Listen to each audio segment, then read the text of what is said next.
যারা প্রথম জ্যোতিষশাস্ত্র শিখছেন তাদেরকে বলি 12টা রাশি 3টে করে 4 রকমের ভাগ আছে, বর্ণের ভাগ। এই বর্ণের ভাগের মধ্যে এখন বলবো শূদ্র বর্ণ।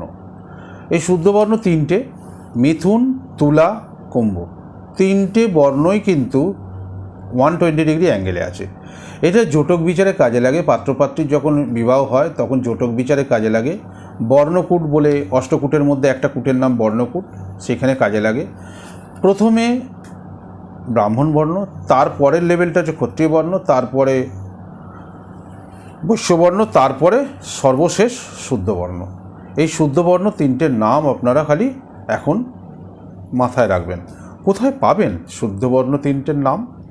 সেটা হচ্ছে এডিএন পদ্ধতিতে ভাগ্য বিচার, প্রথম খণ্ড। এই বইটা দেবসূর্য পাবলিকেশন কর্তৃক প্রকাশিত।